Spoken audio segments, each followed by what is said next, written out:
कितनी चीजें साधी कि यहाँ पर किरण चौधरी को राज्यसभा भेजा, बेटी को विधायक बनवाया, उसके बाद उनको मंत्री पद भी दिया।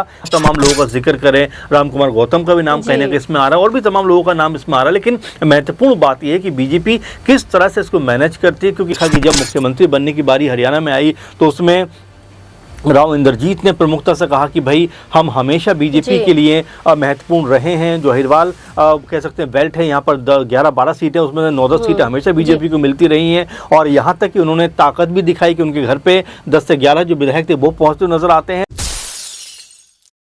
हरियाणा में भारतीय जनता पार्टी से एक बार फिर से बड़ी मांग उठ चुकी है। मांग है राज्यसभा सांसद को लेकर, मांग है राज्यसभा की खाली हुई एक सीट को लेकर। भारतीय जनता पार्टी जहां फैसले लेती है और अपने फैसलों के जरिए अपने रूठुओं को मना लेती है, ये कला भारतीय जनता पार्टी में नजर आती है। लेकिन राज्यसभा की खाली हुई सीट के आधार पर क्या एक बार फिर से भारतीय जनता पार्टी कामयाब होती हुई नजर आएगी या फिर नहीं? भारतीय जनता पार्टी में क्या राज्यसभा की खाली हुई एक सीट बड़ी वजह बन जाएगी कि भारतीय जनता पार्टी में एक बड़ी फूट पैदा हो सकती है? दरअसल आपको बता दें कि कृष्णलाल पंवार के इसराना से विधानसभा का चुनाव जीतने के बाद राज्यसभा की ये सीट खाली हो जाती है, जिसके बाद इस सीट को लेकर कई दावेदार सामने आ रहे हैं, कई नाम सामने आ रहे हैं। नामों के जरिए ये दर्शाया जा रहा है कि आखिरकार भारतीय जनता पार्टी के तहत किस पर मोहर लगाया जाएगा, विधायकों की संख्या के आधार पर कौन होगा जो राज्यसभा सांसद यहां पर चुन लिया जाएगा। इससे पहले अगर आपको बताते चले तो किरण चौधरी भारतीय जनता पार्टी के तहत निर्विरोध राज्यसभा सांसद चुन ली जाती है, क्योंकि कांग्रेस पार्टी के राज्यसभा सांसद रहे दीपेंद्र सिंह हुड्डा के चुनाव जीतने के बाद लोकसभा का तो ये सीट खाली हो जाती है। इसके बाद कांग्रेस पार्टी अपने कदम पीछे खींच लेती है और भारतीय जनता पार्टी के तहत किरण चौधरी को आगे किया जाता है और किरण चौधरी राज्यसभा सांसद चुन ली जाती है। उस दौरान में भारतीय जनता पार्टी के समक्ष कई चेहरे थे जो दबाव बनाने की कोशिश कर रहे थे कि भारतीय जनता पार्टी को उन्हें आगे करना चाहिए। इस लिस्ट में कुलदीप बिश्नोई का नाम भी शामिल था। कुलदीप बिश्नोई विधानसभा का चुनाव तो नहीं लड़ी, लेकिन उनके बेटे जरूर चुनाव लड़ते हुए नजर आए। इस आधार पर वो चाहते थे कि राज्यसभा सांसद वो बन जाए, लेकिन किरण चौधरी को आगे कर दिया जाता है। एक बार फिर से राज्यसभा की खाली हुई इस सीट को लेकर कुलदीप बिश्नोई का नाम सामने आ रहा है। अब कुलदीप बिश्नोई चौधरी भजनलाल के बेटे हैं और बात करें तो ये कांग्रेस पार्टी का हिस्सा रह चुके हैं। 2022 में इन्होंने भारतीय जनता पार्टी को ज्वाइन किया था, उसके बाद से अब तक वो भारतीय जनता पार्टी का हिस्सा बने हुए हैं, लेकिन कोई बड़ा पद यहाँ पर अभी तक कुलदीप बिश्नोई को नहीं मिला है, जिस आधार पर वो सांसद बनने की मांग कर रहे हैं। इसके अलावा अगर हम बात करें तो पूर्व सांसद सुनीता दुग्गल का नाम भी देखा जाता है। 2019 में लोकसभा का चुनाव उन्होंने सिरसा से लड़ा था, जीता भी था, लेकिन 2014 में विधानसभा का चुनाव लड़ा, हार जाती हैं। मांग फिर से होती है कि राज्यसभा सांसद के लिए उनका नाम भी आगे किया जाए। इसके अलावा मोहनलाल बड़ोली हैं जो हरियाणा की भारतीय जनता पार्टी के प्रदेश अध्यक्ष हैं, ब्राह्मण चेहरा हैं, सांसद रह चुके हैं। अब एक तरीके से देखा जाए तो राज्यसभा सांसद के लिए अपने आप को आगे कर रहे हैं, क्योंकि विधानसभा चुनाव में इन्हें भी हार का सामना करना पड़ा था। इसके अलावा अगर हम बात करें तो संजय भाटिया हैं, ये भी एक पंजाबी समुदाय का चेहरा है। मनोहर लाल खट्टर के लिए इन्होंने अपनी एक सांसदी वाली सीट छोड़ी थी, लोकसभा चुनाव में अपने पीछे कदम करते हुए नजर आए थे और मनोहर लाल खट्टर चुनाव लड़ते हुए दिखाई दिए थे, सांसदी का करनाल से जीत जाते हैं। अब संजय भाटिया भी एक बड़ा चेहरा बन रहे हैं। इसके अलावा देखा जाए तो एक और चेहरा है रामविलास शर्मा का। रामविलास शर्मा वो चेहरा है जो महेंद्रगढ़ से चाहते थे कि विधानसभा का चुनाव लड़े, 5 बार विधायक रह चुके हैं महेंद्रगढ़ से। बीजेपी ने इस बार रामविलास शर्मा का नाम यहां से हटा दिया, कंवर सिंह यादव को चुनावी मैदान में उतारा, चुनाव जीत जाते हैं। रामविलास शर्मा खामोश खामोश दिखाई देते हैं। अब इस सीट पर कई दावेदार हैं। भारतीय जनता पार्टी किसे आगे करेगी, इसको लेकर कई बड़े सवाल यहाँ पर खड़े हो जाते हैं। मेरे वरिष्ठ सहयोगी अमन सर मेरे साथ मौजूद हैं। सर, आपका बहुत बहुत स्वागत है।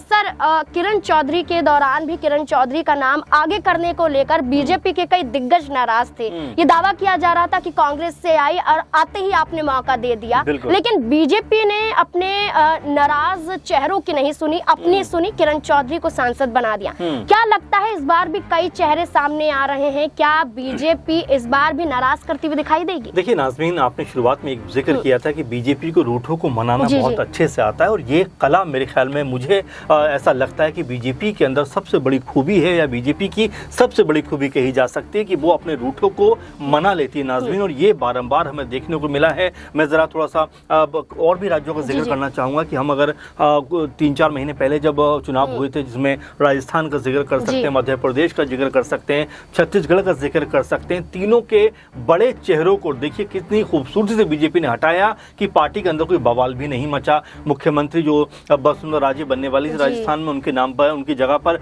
बजरंग शर्मा बन जाते हैं। इसके अलावा मध्य प्रदेश में जरा आप देखिए, शिवराज सिंह चौहान, इतना बड़ा नाम, 4 बार मुख्यमंत्री रह चुके हैं, बड़ा ओहदा रखते हैं, लेकिन उनको जिस खूबसूरती से बीजेपी ने कह सकते हैं पद से हटाकर एक बड़ी जिम्मेदारी दी, वो भी कोई छोटी बात नहीं, क्योंकि यहाँ पर बड़ी बगावत हो सकती थी, बड़ा कह सकते हैं आपस में तिफरका और टूट फूट पड़ सकती थी, लेकिन वो सब को कह सकते हैं कवर अप करते हुए बीजेपी ने वहाँ पर मोहन यादव को मुख्यमंत्री बना दिया। छत्तीसगढ़ में भी कुछ वैसे ही देखने को मिला। तो बारंबार ये चीज़ें बीजेपी के बारे में बताती हैं कि उनको चीज़ों को मैनेज करना कैसे आता है। अब जरा ये तो खैर उनकी अपनी सरकारें थी, लेकिन हम महाराष्ट्र का जिक्र करें, जहाँ पर बीजेपी के साथ जब एकनाथ शिंदे आते हैं, सरकार बनती है, देवेंद्र फडणवीस जो पहले मुख्यमंत्री रह चुके हैं, उनको कह सकते हैं सरकार में डिप्टी सीएम बनने का मौका मिलता है, उसको भी वो इनकार नहीं करते, खुशी खुशी स्वीकार करते हैं। और ये बताता है कि पार्टी का जो एक तौर तरीका होता है, पार्टी का जो एक कह सकते हैं हायरार्की होती है, वो किस तरह से वो मैनेज करना जानते हैं, किस तरह से वो लेकर चलना जानते हैं। वहीं अगर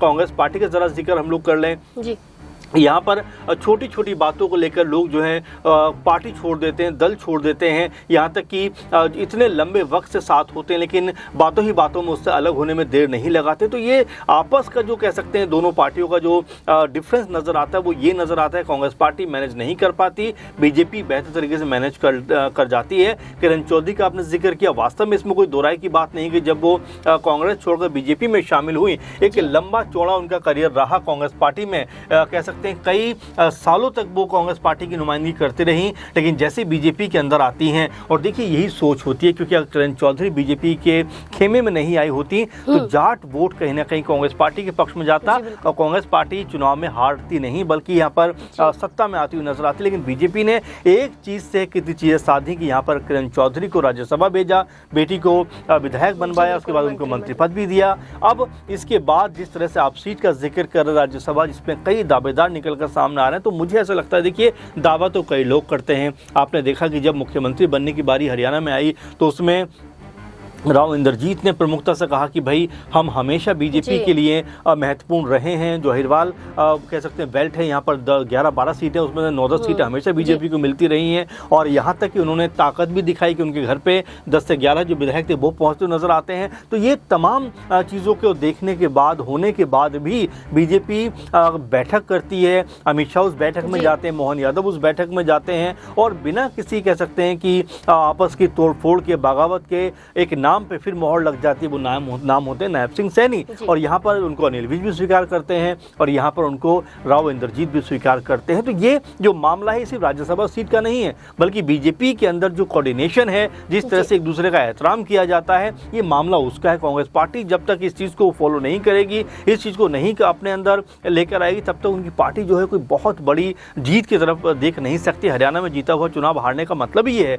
नाज़मीन की चुनावों से ठीक 2 दिन पहले शैलजा का इंटरव्यू होता है, उसमें वो कहती हैं कि मेरी तो मुलाकात ही नहीं होती है कह सकते हैं भूपेंद्र सिंह हुड्डा से, 2-2 साल हो गए मुझे मिले हुए, और तमाम तरह की आलोचना वो टीवी पर बैठ कर करती हुई नजर आती हैं, तमाम जर्नलिस्ट से बात करती हैं। तो कुल मिलाकर स्पष्ट ये है कि यहाँ पर बीजेपी कह सकते हैं कि अगर उनकी पार्टी से कई नाम निकल कर सामने आ रहे हैं तो उसके कई मायने भी हैं नाज़मीन, की उनकी पार्टी में योग्य लोगों की कमी नहीं है। कहीं ना कहीं लोग निकल कर सामने आते हैं, दावेदारी पेश करते हैं, लोकतंत्र में ये चीज़ होती है। दावेदारी के हिसाब से रामविलास शर्मा जिन्हें मौका विधानसभा में नहीं दिया, कई वीडियो सामने आए, रो रहे थे, ये तक कहते हुए नजर आए कि बीजेपी का लगातार साथ दिया लेकिन बीजेपी ने धोखा दे दिया। क्या लगता है इस बार मौका मिल सकता है? देखिए बिल्कुल, और ये बात है कहीं ना इमोशन के साथ में आती है। अश्विनी चौबे का आप जिक्र करिए, जिनका टिकट कटा था, वो भी ऐसे रोते हुए नजर आए। लेकिन मैं जो बात कह रहा हूँ कि देखिए महत्वपूर्ण बात यह है कि इतनी सब चीजों के बावजूद भी ये लोग जस के तस बने रहते हैं। बीजेपी की जो आइडियोलॉजी है उसको लेकर चलते हुए नजर आते हैं। लेकिन लोकतंत्र में अपनी बात को रखना कोई गलत बात नहीं है।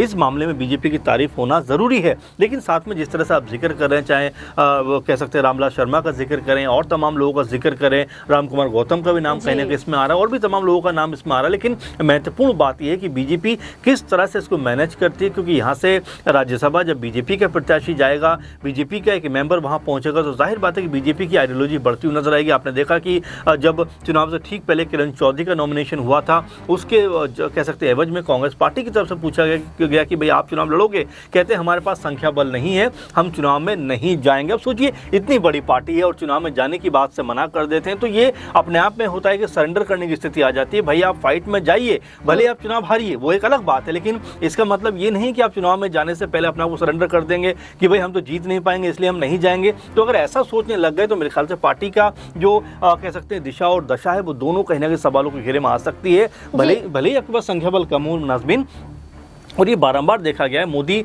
जब लहर में हम देख रहे थे, एक तरफ से बीजेपी पूरी तरह सफाया करती हुई चली जा रही थी, तो क्या कांग्रेस पार्टी ने हार मान ली थी? वहाँ पर भी कांग्रेस पार्टी फाइट कर रही थी। लेकिन जैसे हरियाणा में हमने देखा कि राज्यसभा सीट की बारी आती है, कांग्रेस पार्टी अपने हाथ खड़े करती हुई कहती है कि भाई हम जो है इस सीट के ऊपर फाइट नहीं करेंगे क्योंकि हमारे पास लोग नहीं हैं। और यही दोनों के बीच में अंतर आता है कि बीजेपी बिना लड़े हार नहीं मानती और कांग्रेस कई जगह पर ऐसा देखने को मिला है कि बिना लड़े ही अपनी हार स्वीकार कर लेती है। सर एक आखिरी छोटा सा सवाल लेना चाहूंगी। आपने राव इंद्रजीत सिंह का जिक्र किया। राव इंद्रजीत सिंह की बेटी जब अटेली से चुनाव लड़ रही थी विधानसभा का, तो महेंद्रगढ़ को छोड़कर रामविलास शर्मा अटेली तमाम विधानसभा सीटों पर प्रचार प्रसार कर रहे थे अहिरवाल बेल्ट की, लेकिन महेंद्रगढ़ नहीं पहुंचते। कंवर सिंह यादव नाराज नजर आते हैं, ये कहते हैं कि मैं चाहता था कि वो मेरे कंधे पर हाथ रखकर आगे बढ़े, मुझे आगे बढ़ाएं, आशीर्वाद दें, लेकिन ऐसा कुछ नहीं हुआ।